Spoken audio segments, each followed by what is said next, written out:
9 may xotira va qadrlash kuni. Bu kunni faqat o'tgan ajdodlarimizni yod etish, balki faxriylarimiz va bugungi kunda tinchlik uchun xizmat qilayotgan insonlarni e'zozlash kunidir. Toshkent shahrining Yakkasaroy tumanida ushbu qutlug' kunga bag'ishlangan tadbir bo'lib o'tdi. Mavzu muxbirimiz Jasur Hasanov davom ettiradi. Tadbirda Yakkasaroy tuman ko'zi ojizlar jamiyati nogironligi bor shaxslar, tuman nuroniy jamg'armasi, mudofaa va faxriylar vakillari, shuningdek, boshqa tashkilot xodimlari ishtirok etishdi.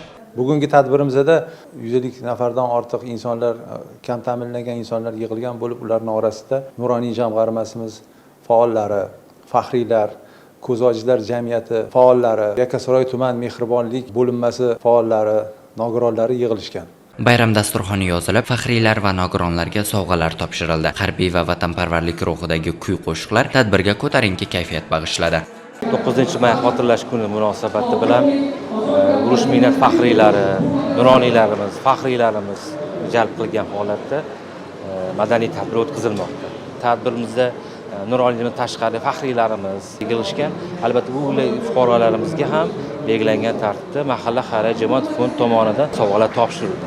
Faxriylar va nogironlarga ko'rsatilgan hurmat vatan uchun xizmat qilgan insonlarning mardligiga bo'lgan chuqur ehtiromning yorqin ifodasi bo'ldi. Bu kabi tadbirlar milliy qadriyatlarimizni asrash bilan bir qatorda el-yurt uchun qilgan fidoyiliklar yana bir bor yodga olindi. Jasur Hasanov, Sirojiddin Husanov, Yoshlar.